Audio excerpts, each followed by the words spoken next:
Hi everyone! Today we're going to be learning how to make this beautiful pair of daisy hoop earrings with polymer clay in the start to finish tutorial. It's going to be a step-by-step and beginner friendly, so if you have never played with clay before, this is a great video to start. Let's go!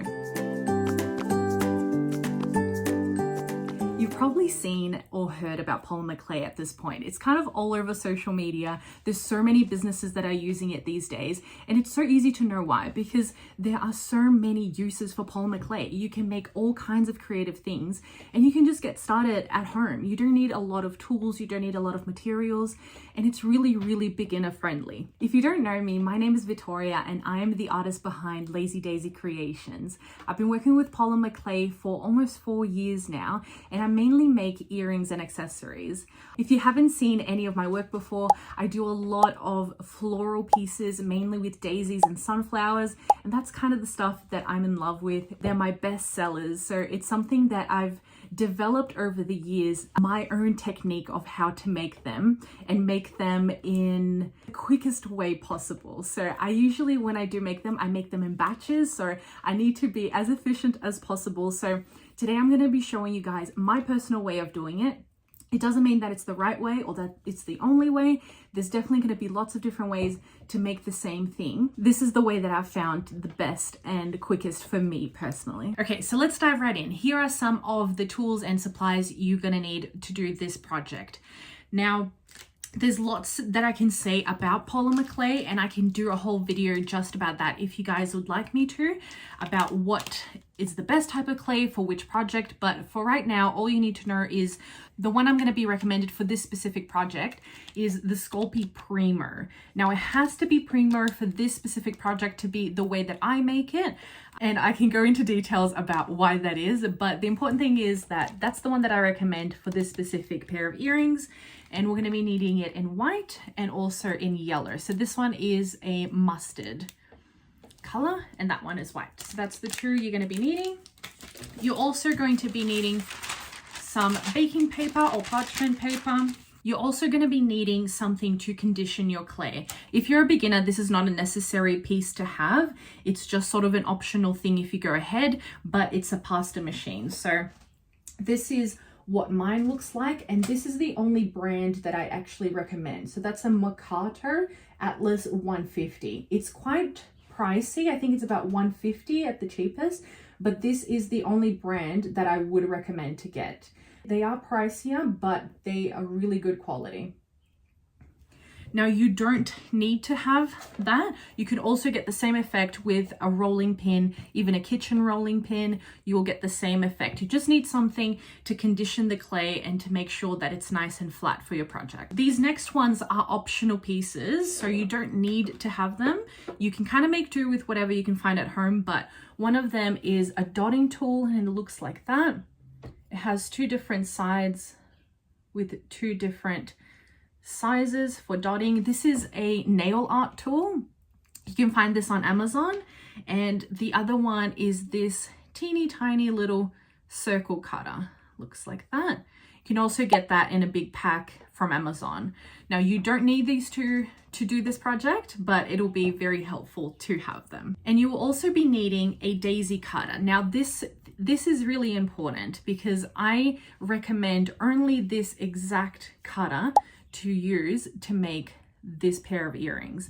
The reason being, it has this little mechanism where it pushes the shape out.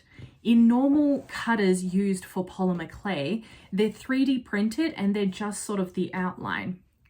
The way that I make these, I need to have this mechanism. It's the reason that I can get them so neat and so uniform. These you can actually find in the cooking section of your local craft shop. They're actually fondant cutters, so they're used for cooking. So they're really easy to find. If you can't find it at a local craft shop, you can easily find a pack on Amazon as well. So these are kind of the tools that you're going to be needing to do the earrings today. Let's get started. Also handy to have a little wet wipe if you need it.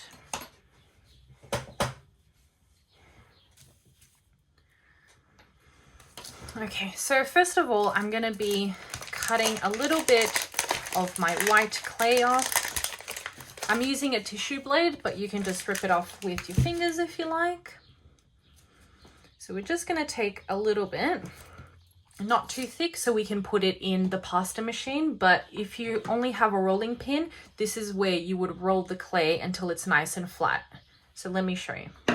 So we're going to be using the pasta machine to condition the clay. To condition it means to put it through the machine a few times or to roll it with the pin a few times to make sure that all the particles are nice and warm and that they all bind it together really nicely. So that way we have nice and pliable clay and it doesn't break this way. So this is what it looks like now. I will show you later so you can see the difference. So another technique that you want to make sure you use with the pasta machine is the folding. So when you put it through here, you kind of need to press it down when you have it thick the way that I have it. But we want to pass it through once. And when we put it through again, we want to make sure that the closed end is at the bottom and that the open end is at the top so that any air bubbles can come out through the top of the clay and you don't get air bubbles throughout it. So close it and put it through again. Close it, put it through again. Close it, put it through again. Close it, put it through again. Now there's no magical number of how many times you have to do this. It's just something that with time you will understand how many times you need to put it through the machine, but you can see how it started to become a bit more pliable. And when I bend it, it doesn't break as much as before. So that's what we want to make sure that we do with the conditioning here. Some people say that you need to get rid of these broken edges here. I personally don't think that you have to because we just need to have a nice, good working surface here of the clay. So let's do it a few more times and then we can get started.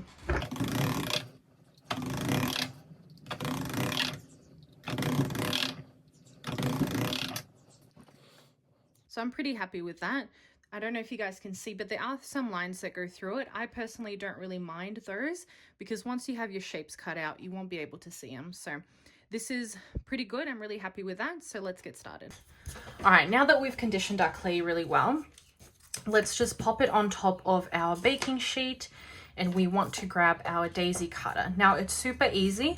The way that I usually do it is I try to grab a little bit of water ahead of time and pop it down on my clay around about the shape and the size that it's going to be, like that. And you can also put a little bit of water underneath, not too much, just there. And then we want to put the cutter straight into the water to grab a little bit more, and then we are popping it down. We press it all the way using the edges here. And then we pull it out and we want the clay to be stuck to this cutter. Again, this is usually not the way that it's supposed to be with other clay cutters, but this is specifically the way that I make these earrings, not other ones. So once it's stuck here, what we're going to do is with our thumbs, we're going to push the clay in even more because we want to make sure that these little edges here are clean. That way we don't have more to clean with later on. We don't need to clean more later because they'll be nice and clean. So just push it in with your thumb, with your fingers, and you want to make sure it's completely in like that. The clay is completely inside of the cutter. And from there, we're just going to pop it off. We're going to press the little button here a few times until it neatly comes off. Now, the reason that we are using Sculpey Primer, with the primer, we can put the water on it and it retains its shape really, really well. We couldn't have done the same thing with the souffle. So that's why I suggest they use this specific one. And then you can see that all the edges are clean and ready to go. So you don't need to do a lot of work here to clean out the edges. You don't need to sand. You don't need to do anything else. It's pretty much already ready. So let's cut out the second one of the pair and then we'll keep going. All right, so now that we've got one, let's cut the second one. I'm just going to move it so that it's underneath the water there. There's probably enough water there. We're just going to dip it and cut. Need to press it down all the way. Pull it out. And then we're going to press in like that, until the flower is completely inside of the cutter. Can you see that? And then all we have to do is pop it out. And there it is. Super neat, super clean. You don't need to sand, you don't need to do anything else. And using the Sculpey Primo, we don't get any problems with the clay. It's nice and sturdy, so that's why that's my favorite one to use for this project. So now we have our 2 daisies. Look at that. Both of them here, nice and neat, nice and thick. We don't need to do anything to clean them up. They're all ready to go. So I'm just going to clean all this up. Usually I would then make a big batch. So I would cut all of them, leave them at this point, and then do the next steps. But now, since I'm just teaching you guys how to do one pair, I'm going to clean it up and then I'll show you the next steps. Okay, for the next step, I'm just going to elevate it a little bit more here using this stand, and I'm going to put a little ceramic tile on top just for it to be a little bit sturdier. And then I'm just going to put a little piece of paper underneath, and we're going to put the 2 daisies on there. And then I actually forgot to tell you guys earlier, but to do the next part, you need a little needle. This is the one that I use. It's just an embroidery needle, nothing too fancy. You can use a pin or something like that as well. I'm sure you have something like that at home. And then we're going to be doing the little details in the daisies here, in the petals, see? So what we're going to do is take the needle, and then each petal we're going to slowly press down and lift up, turn it around, and do it on the next one. We want to apply more pressure towards the middle and less pressure towards the end to create this beautiful effect.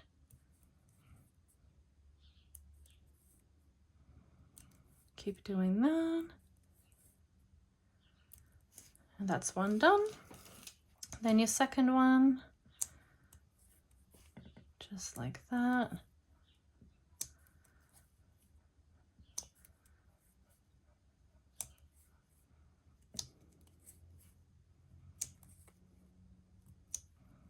And you're done.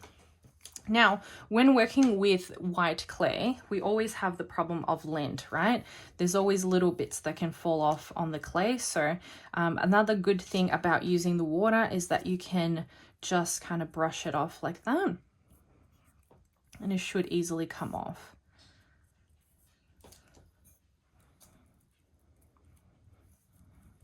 All right, so then we want to just dry the pieces a tiny bit. Okay, because we're going to be attaching the middle bit. So I'm just clearing out a little bit of the water from the middle. Now we're going to get our mustard colored Primo. And with this one, because we're using such a small amount, you don't necessarily need to condition it. I'm not going to. It's up to you if you want to or not, but we're just going to take a tiny bit of it.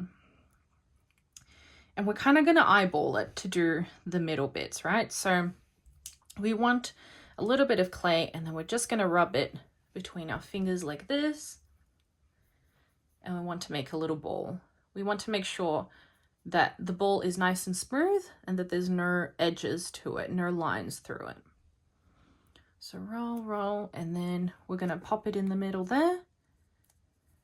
We want to make sure that the inside bit is smaller than the outside, so we can see some of the edges there. Now, this one is probably a little bit too small, so I'm just going to put a little bit more clay and make a little bit of a bigger ball. Just mixing it up, making it into a little ball. There, that's probably about the size that we're looking for. And let me do the other one.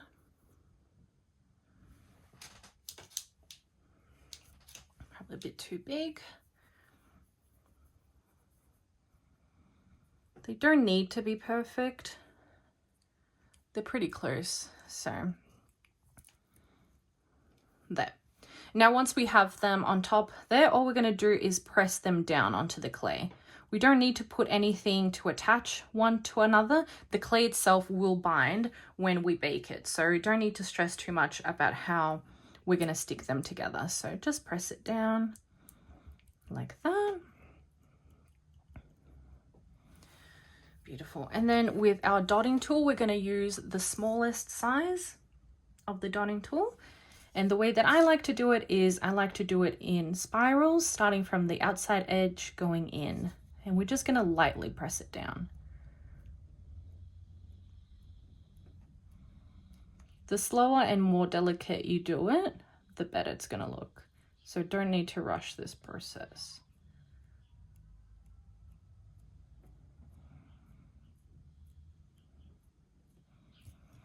That's one.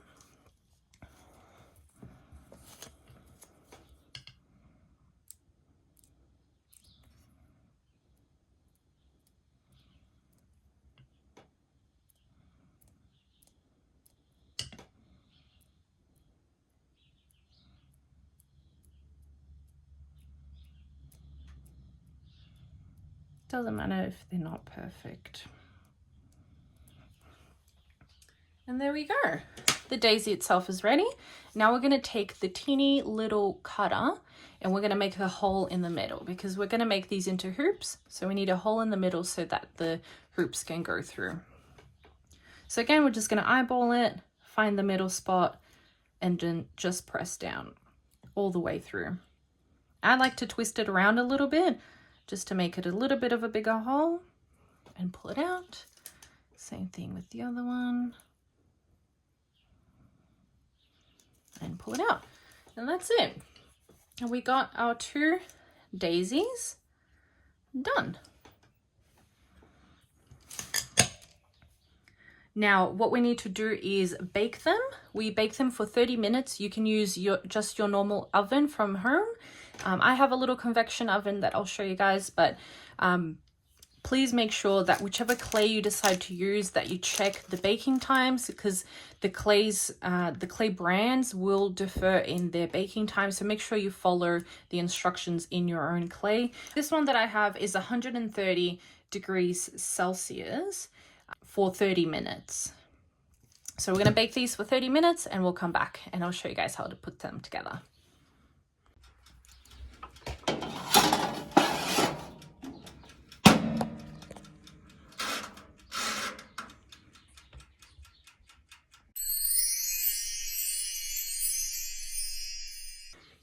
All right, now that we have our clay out of the oven, we can see it's nice and hard and they are ready to be put onto the hoops. So these are just some stainless steel hoops. That's the type that I like to use. You can find cheaper ones just at craft stores, but I would suggest using at least a stainless steel because that's the best for anyone with allergies.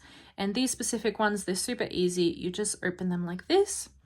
We're going to pop them through the middle of the daisies like this.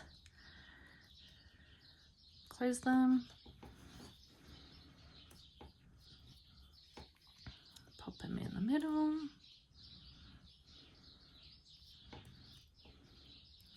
And that's it. That's our clay earrings done. What did you guys think? Let me know if you try these at home. I would love to know how they turn out. And this is what they look like on. Aren't they the cutest? So I think, you know, they look difficult, but once you know the technique, they're actually really, really easy. So I would love to know if you guys try these at home, how did they turn out? Did you find it easy? Did you think I missed any steps that might have been helpful? I would love to know your feedback. This is the first tutorial style video I'm making, but I would love to make more for you guys. Please let me know what you'd like to see next time. And if you haven't subscribed yet, please make sure you do and support the channel. Thank you so much. Bye.